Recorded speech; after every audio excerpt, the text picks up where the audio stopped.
ಪ್ರೀತಿಯ ಧರ್ಮಿ, ಇದೇ ಜನವರಿಯ ಸಂಕ್ರಾಂತಿಯ ದಿನದಂದು 1538ನೇ ಇಸ್ವಿ ಧರ್ಮಬೀರು ನಾಡಪ್ರಭು ಹಿರಿಯ ಕೆಂಪೇಗೌಡರು ಬೆಂಗಳೂರನ್ನ ಕಟ್ಟೋದಕ್ಕೆ ಶುರು ಮಾಡಿದಂತ ಪುಣ್ಯ ದಿನ. ಅವೆನ್ಯೂ ರಸ್ತೆ ರಾಜ ಮಾರ್ಕೆಟ್ ಸರ್ಕಲ್ ನಲ್ಲಿ ಕೆಂಪೇಗೌಡರು ಭೂಮಿ ಪೂಜೆಯನ್ನ ಮಾಡಿ 4 ಜೊತೆ ಎತ್ತುಗಳನ್ನ 4 ದಿಕ್ಕಿಗೆ ಬಿಟ್ಟು ಅವು ಎಷ್ಟು ದೂರ ಉತ್ಕೊಂಡು ಹೋಗಿ ನಿಂತು ಅಷ್ಟು ದೂರದಲ್ಲಿ ಒಂದು ಪೇಟೆ ಕೋಟೆಯನ್ನ ಕಟ್ಟಿದ್ರು. ಇವತ್ತು ಪೇಟೆ ಕೋಟೆಯ ಒಂದೇ ಒಂದು ಕಲ್ಲು ನಾವು ಉಳಿಸಿಲ್ಲ, ಆದ್ರೆ ಕಲಾಸಿಪಾಳ್ಯದ ಕೋಟೆ ಅವ್ರು ಕಟ್ಟಿದಂತ ಕೋಟೆಯನ್ನ ನಾವು ಇವತ್ತು ಉಳಿಸ್ಕೊಂಡಿದೀವಿ. ಇಲ್ಲೊಂದು ಪೇಟೆ ಕೋಟೆ ಇಡೀ ಬೆಂಗಳೂರನ್ನ ಕಟ್ಟೋದಕ್ಕೆ ಶುರು ಮಾಡಿದ್ದು ಇದೇ ಸಂಕ್ರಾಂತಿಯ ದಿನ ರಾಜ ಮಾರ್ಕೆಟ್ ಸರ್ಕಲ್ನಲ್ಲಿ. ಅದು ಪುಣ್ಯ ಭೂಮಿ. ಕೆಂಪೇಗೌಡರ ಸಂಕ್ರಾಂತಿಯ ದಿನ ಈ ಒಂದು ದಿವಿನಾದ ಊರನ್ನ ಕಟ್ಟು ಅಂತ ಹೇಳ್ಕೊಟ್ಟಂತ ಶಂಕರ ಭಟ್ಟರು, ಪೌರೋಹಿತ್ಯ ಮಾಡಿದಂತ ಶಂಕರ ಭಟ್ಟರು, ಅವರ ವಂಶಸ್ಥರು ಸಹ ಇವತ್ತು ಗಾಂಧಿನಗರದಲ್ಲಿದ್ದಾರೆ. ಅವರ ಬಳಿ ಇಮ್ಮಡಿ ಕೆಂಪೇಗೌಡರು ಕೊಟ್ಟಂತ ತಾಮ್ರ ಶಾಸನಗಳನ್ನ ಸಹ ಇವತ್ತು ನಾವು ನೋಡಬಹುದು. ಕೆಂಪೇಗೌಡರು ಬೆಂಗಳೂರು ಕಟ್ಟಿದ್ರು ಅನ್ನೋದಕ್ಕೆ ಇದಕ್ಕಿಂತ ಸಾಕ್ಷಿ ಬೇಕೇನ್ರಿ?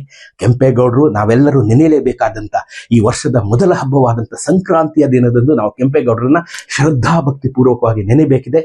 ಬೆಂಗಳೂರನ್ನ ಕಟ್ಟಿದವರು ಬೇರೆ ಯಾರಲ್ಲ, ನಾವು ಕನ್ನಡಿಗರು, ನಮ್ಮ ಹೆಮ್ಮೆಯ ಹಿರಿಯ ಕೆಂಪೇಗೌಡರು ರಾಜ ಮಾರ್ಕೆಟ್ ಸರ್ಕಲ್ ಅಲ್ಲಿ. ಎಲ್ಲರಿಗೂ ಸಂಕ್ರಾಂತಿ ಹಬ್ಬದ ಶುಭಾಶಯ. ಕೆಂಪೇಗೌಡರನ್ನ ಬಹಳ ಶ್ರದ್ಧಾಭಕ್ತಿಯಿಂದ ನೆನೆಸೋಣ. ಪ್ರೀತಿಯ ಧರ್ಮಿ, ಇದೇ ಜನವರಿಯ ಸಂಕ್ರಾಂತಿಯ ದಿನದಂದು 1538ನೇ ಇಸ್ವಿ ಧರ್ಮಬೀರು ನಾಡಪ್ರಭು ಹಿರಿಯ ಕೆಂಪೇಗೌಡರು ಬೆಂಗಳೂರನ್ನ ಕಟ್ಟೋದಕ್ಕೆ ಶುರು ಮಾಡಿದಂತ ಪುಣ್ಯ ದಿನ.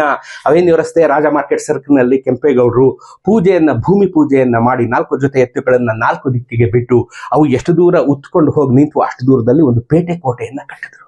ಇವತ್ತು ಪೇಟೆ ಕೋಟೆಯ ಒಂದೇ ಒಂದು ಕಲ್ಲು ನಾವು ಉಳಿಸಿಲ್ಲ, ಆದ್ರೆ ಕಲಾಸಿಪಾಳ್ಯದ ಕೋಟೆ ಅವ್ರು ಕಟ್ಟಿದಂತ ಕೋಟೆಯನ್ನ ನಾವು ಇವತ್ತು ಉಳಿಸ್ಕೊಂಡಿದೀವಿ. ಇಲ್ಲೊಂದು ಪೇಟೆ ಕೋಟೆ ಇಡೀ ಬೆಂಗಳೂರನ್ನ ಕಟ್ಟೋದಕ್ಕೆ ಶುರು ಮಾಡಿದ್ದು ಇದೇ ಸಂಕ್ರಾಂತಿಯ ದಿನ ರಾಜ ಮಾರ್ಕೆಟ್ ಸರ್ಕಲ್ನಲ್ಲಿ. ಅದು ಪುಣ್ಯ ಭೂಮಿ. ಕೆಂಪೇಗೌಡರ ಸಂಕ್ರಾಂತಿಯ ದಿನ ಈ ಒಂದು ದಿವಿನಾದ ಊರನ್ನ ಕಟ್ಟು ಅಂತ ಹೇಳ್ಕೊಟ್ಟಂತ ಶಂಕರ ಭಟ್ಟರು, ಪೌರೋಹಿತ್ಯ ಮಾಡಿದಂತ ಶಂಕರ ಭಟ್ಟರು, ಅವರ ವಂಶಸ್ಥರು ಸಹ ಇವತ್ತು ಗಾಂಧಿನಗರದಲ್ಲಿದ್ದಾರೆ.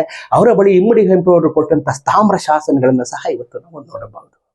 ಕೆಂಪೇಗೌಡರು ಬೆಂಗಳೂರು ಕಟ್ಟಿದ್ರು ಅನ್ನೋದಕ್ಕೆ ಇದಕ್ಕಿಂತ ಸಾಕ್ಷಿ ಬೇಕೇನ್ರಿ? ಕೆಂಪೇಗೌಡರು ನಾವೆಲ್ಲರೂ ನೆನೆಯಲೇಬೇಕಾದಂತ ಈ ವರ್ಷದ ಮೊದಲ ಹಬ್ಬವಾದಂಥ ಸಂಕ್ರಾಂತಿಯ ದಿನದಂದು ನಾವು ಕೆಂಪೇಗೌಡರನ್ನ ಶ್ರದ್ಧಾಭಕ್ತಿ ಪೂರ್ವಕವಾಗಿ ನೆನೆಬೇಕಿದೆ. ಬೆಂಗಳೂರನ್ನ ಕಟ್ಟಿದವರು ಬೇರೆ ಯಾರಲ್ಲ, ನಾವು ಕನ್ನಡಿಗರು, ನಮ್ಮ ಹೆಮ್ಮೆಯ ಹಿರಿಯ ಕೆಂಪೇಗೌಡರು ರಾಜ ಮಾರ್ಕೆಟ್ ಸರ್ಕಲ್ ಅಲ್ಲಿ. ಎಲ್ಲರಿಗೂ ಸಂಕ್ರಾಂತಿ ಹಬ್ಬದ ಶುಭಾಶಯ. ಕೆಂಪೇಗೌಡರನ್ನ ಬಹಳ ಶ್ರದ್ಧಾಭಕ್ತಿಯಿಂದ ನೆನೆಸೋಣ. ಪ್ರೀತಿಯ ಧರ್ಮಿ, ಇದೇ ಜನವರಿಯ ಸಂಕ್ರಾಂತಿಯ ದಿನದಂದು 1538ನೇ ಇಸ್ವಿ ಧರ್ಮಬೀರು ನಾಡಪ್ರಭು ಹಿರಿಯ ಕೆಂಪೇಗೌಡರು ಬೆಂಗಳೂರನ್ನ ಕಟ್ಟೋದಕ್ಕೆ ಶುರು ಮಾಡಿದಂತ ಪುಣ್ಯ ದಿನ. ಅವೆನ್ಯೂ ರಸ್ತೆ ರಾಜ ಮಾರ್ಕೆಟ್ ಸರ್ಕಲ್ ನಲ್ಲಿ ಕೆಂಪೇಗೌಡರು ಭೂಮಿ ಪೂಜೆಯನ್ನ ಮಾಡಿ 4 ಜೊತೆ ಎತ್ತುಗಳನ್ನ 4 ದಿಕ್ಕಿಗೆ ಬಿಟ್ಟು ಅವು ಎಷ್ಟು ದೂರ ಉತ್ಕೊಂಡು ಹೋಗಿ ನಿಂತು ಅಷ್ಟು ದೂರದಲ್ಲಿ ಒಂದು ಪೇಟೆ ಕೋಟೆಯನ್ನ ಕಟ್ಟಿದ್ರು. ಇವತ್ತು ಪೇಟೆ ಕೋಟೆಯ ಒಂದೇ ಒಂದು ಕಲ್ಲು ನಾವು ಉಳಿಸಿಲ್ಲ, ಆದ್ರೆ ಕಲಾಸಿಪಾಳ್ಯದ ಕೋಟೆ ಅವ್ರು ಕಟ್ಟಿದಂತ ಕೋಟೆಯನ್ನ ನಾವು ಇವತ್ತು ಉಳಿಸ್ಕೊಂಡಿದೀವಿ. ಇಲ್ಲೊಂದು ಪೇಟೆ ಕೋಟೆ ಇಡೀ ಬೆಂಗಳೂರನ್ನ ಕಟ್ಟೋದಕ್ಕೆ ಶುರು ಮಾಡಿದ್ದು ಇದೇ ಸಂಕ್ರಾಂತಿಯ ದಿನ ರಾಜ ಮಾರ್ಕೆಟ್ ಸರ್ಕಲ್ನಲ್ಲಿ. ಅದು ಪುಣ್ಯ ಭೂಮಿ. ಕೆಂಪೇಗೌಡರ ಸಂಕ್ರಾಂತಿಯ ದಿನ ಈ ಒಂದು ದಿವಿನಾದ ಊರನ್ನ ಕಟ್ಟು ಅಂತ ಹೇಳ್ಕೊಟ್ಟಂತ ಶಂಕರ ಭಟ್ಟರು, ಪೌರೋಹಿತ್ಯ ಮಾಡಿದಂತ ಶಂಕರ ಭಟ್ಟರು, ಅವರ ವಂಶಸ್ಥರು ಸಹ ಇವತ್ತು ಗಾಂಧಿನಗರದಲ್ಲಿದ್ದಾರೆ. ಅವರ ಬಳಿ ಇಮ್ಮಡಿ ಕೆಂಪೇಗೌಡರು ಕೊಟ್ಟಂತ ತಾಮ್ರ ಶಾಸನಗಳನ್ನ ಸಹ ಇವತ್ತು ನಾವು ನೋಡಬಹುದು. ಕೆಂಪೇಗೌಡರು ಬೆಂಗಳೂರು ಕಟ್ಟಿದ್ರು ಅನ್ನೋದಕ್ಕೆ ಇದಕ್ಕಿಂತ ಸಾಕ್ಷಿ ಬೇಕೇನ್ರಿ?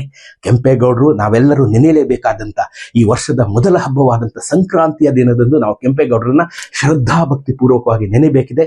ಬೆಂಗಳೂರನ್ನ ಕಟ್ಟಿದವರು ಬೇರೆ ಯಾರಲ್ಲ, ನಾವು ಕನ್ನಡಿಗರು, ನಮ್ಮ ಹೆಮ್ಮೆಯ ಹಿರಿಯ ಕೆಂಪೇಗೌಡರು ರಾಜ ಮಾರ್ಕೆಟ್ ಸರ್ಕಲ್ ಅಲ್ಲಿ. ಎಲ್ಲರಿಗೂ ಸಂಕ್ರಾಂತಿ ಹಬ್ಬದ ಶುಭಾಶಯ. ಕೆಂಪೇಗೌಡರನ್ನ ಬಹಳ ಶ್ರದ್ಧಾಭಕ್ತಿಯಿಂದ ನೆನೆಸೋಣ.